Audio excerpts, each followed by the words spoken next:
Our current ministry plane is no longer usable. We need your help. And I ask all of our partners globally to get on board with Project G650. We are believing for 200,000 people to give contributions of $300 or more to make this a reality. If all of our existing partners were to sow $300 each from all over the world, we'd be able to acquire this jet in a very, very short period of time. In tough times, when people need guidance and a reason to believe in themselves, often they turn to organized religion and those priests and pastors who are charged with the spiritual needs of their flock. It is a tough job. It's a demanding job, and one that takes a lot of time and effort. It also takes money to run a church and inspire the gathered masses. However, when megachurch pastor Creflo Dollar sought to raise some $65 million from his followers for a spanking new private jet, and it came to light he's worth some $27 million, plenty of people wanted to know if the pastor was seeking to spread the word of God or spread his considerable wealth at the expense of those who sometimes have a tough time feeding their families. Our guest is spokesman for Creflo Dollar Ministries, and he wants to ensure their side of this issue is heard. Let's welcome Vic Bolton to MidPoint. Vic, thanks for joining us. My pleasure, Ed. How are you? Excellent, Vic. Thank you. What this comes down to, I think, is a lot of people are looking at $65 million for a jet. They're looking at a man who has a $27 million mansion. And they're looking at a lot of people, as I said, who quite frankly can barely make their mortgage payments. And they're wondering, because, correct me if I'm wrong, Jesus basically excoriated a lot of the pastors back then, the high priests, if you will, for being greedy, how this doesn't mean that all Pastor Dollar does is want to line his pockets and maybe he's a little greedy himself. Yeah, that's a response that we hear commonly. The scriptural direction about money speaks to the fact that one who is enamored with money is out of order, and that's not the case with Pastor Dollar at all. He does do a lot. Our church is very large. It has a worldwide scope, and the numbers are really big. And as a result, sometimes that is difficult to understand, and we get that. Okay, then tell us why he needs a did need a $65 million jet.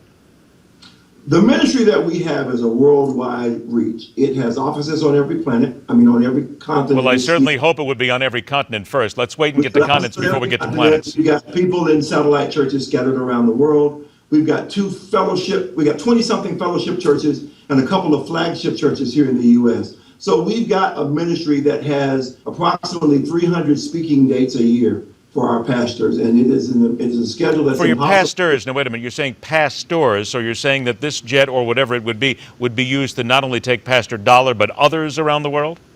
That is correct. Pastor Dollar is obviously the most common passenger, but there are other members and leaders and various folks in our church who travel with him or who travel on ministry business on occasion. Why couldn't they travel commercial? They could. Pastor Dollar's schedule is impossible to keep on commercial air. Other folks could travel commercial. Because of the fact that we travel in a private airplane, he has the ability to take with him members of his team to talk with them while they travel or whatever, but that's not required. Many of our staff, in fact, most of the folks in our ministry who do work worldwide in missions and other things do travel commercial. Vic, we're looking at a lot of the money here. This is where this all comes down to. The average pastor's salary in the United States is certainly a lot more money than most people make. We're not talking about mega churches here. Small churches, the pastors only make about $28K. Mega churches, $147. Creflo Dollar, Pastor Dollar, $27 million. Please answer a simple question, though. Why do you need so much money? Shouldn't all that money be going to help people build houses, feed kids, send them to schools?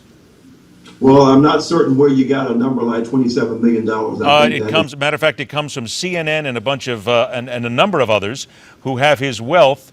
First of all, a $2.5 million apartment in Manhattan, the $65 million for the jet. His worth is $27 million of his own money, $8 million home out of Georgia. Now, are those numbers wrong? Vic, are those numbers wrong? Okay, now, go ahead. I'm sorry, Vic. Vic, if you would, please start the answer again. Your Skype froze a little bit. If you would, please answer again.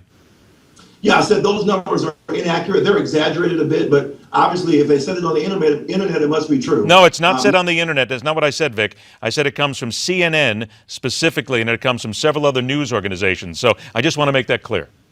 And right, but what I'm saying to you is that none of those news organizations have consulted with us, so I'm not sure how they arrived at the wealth figures. But to answer your question, you're right, there is a lot of money changing hands. There is a lot of money flowing in and out of the ministry. What you have to realize is that this church is a mega church, not because of anything special about what it does, but because of the numbers of people who choose to engage it. There are tens of thousands of people in our churches. There's tens more thousands in our fellowship churches. We have some 3 million donors around the world who support and contribute and buy books and tapes and come to conventions. Okay, which is all very good, but unfortunately, I only have a minute left, but I need to get back down to my question. Couldn't you do it with less money? By the way, first of all, let me ask briefly, what is the pastor worth then, if not $27 million? Are you at liberty to tell us? I know pastor's personal asset base, but clearly the man is not. Okay, he's well off. And then why don't we take that money to feed kids and build homes? I mean, I'm just asking, why don't we take that money to feed kids, build homes, and not let people who live on fixed incomes have to give their money to the church? Couldn't the church do with less money? First of all, no one has to give their money to the church. It's a choice. But our church does everything you just said times 10. We build houses in Brazil. We dig wells in Africa. We build clinics. We ship people to every place there is a disaster on the earth. It's just the scope and scale of a ministry this large that makes the numbers so large. So you're saying that he needs this money, though. He needs all these things, and specifically in order to do the job, he can't do it unless, correct? So what we need is for the ministry to have an intercontinental airplane to keep our schedule. The airplane that we chose is a desire of our heart. Okay, but he's not buying the airplane anymore, correct? Am I correct on this? I'm all out of time, but he's not buying the airplane anymore, correct?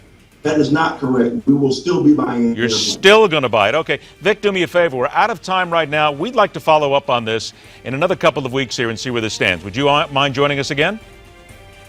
Not a problem. Not a problem. Vic, thank you so much. We're out of time, but we will come back to this again.